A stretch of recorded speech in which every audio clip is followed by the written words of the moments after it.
સુરતના શિવશક્તિ માર્કેટમાં આગ લાગવાના કારણે આ હોળીનો તહેવાર વ્યાપારીઓ નહીં મનાવશે। શિવશક્તિ માર્કેટમાં આગની ઘટનાએ કાપડ બજારમાં ઘેરા પ્રત્યાઘાત સર્જાયા છે। વેપારીઓના દુઃખમાં સહભાગી થઈને તેમને મદદરૂપ થવા સાથોસાથ હોળીના કાર્યક્રમ નહીં કરવા અને કાર્યક્રમના ખર્ચના નાણાં પીડિત વેપારીઓ માટે એકત્ર કરાઈ રહેલા ફંડમાં આપવા વ્યાપક તબક્કે અપીલ થઈ હતી।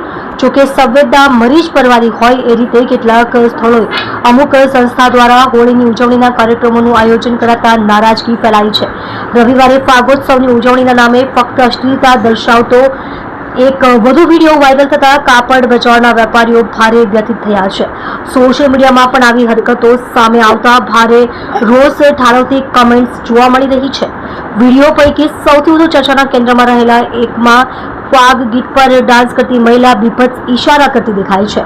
એક વ્યક્તિ સાથે ડાન્સ કરતા કરતા મહિલા તેના ખોળામાં પણ બેસી જાય છે। ફરી અશ્લીલ ઇશારા કરતા બીજા વ્યક્તિના હાથમાંથી પૈસા લઈ નૃત્ય કરવા માંડે છે। ત્યારબાદ ડાન્સર મહિલા પર બીજો એક વ્યક્તિ નોટો ઉડાડતો દેખાય છે। આ વિડીયો ટેક્સટાઇલ વર્તુળોની સાથે શહેરભરમાં ચર્ચાનો વિષય બન્યો છે।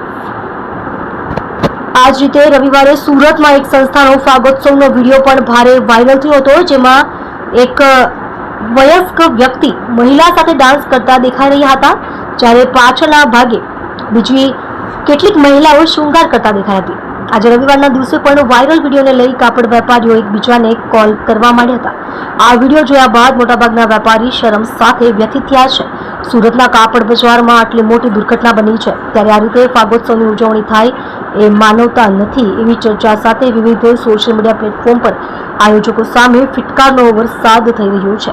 વેપારી વર્તુળોના દાવા અનુસાર સુરતમાં નાચ ગાન સાથે હોળીની ઉજવણીના કાર્યક્રમો કરવા માટે રાજસ્થાનથી 6 થી 7 જેટલી પાર્ટીઓ આવી હોવાનું જાણવા મળ્યું છે।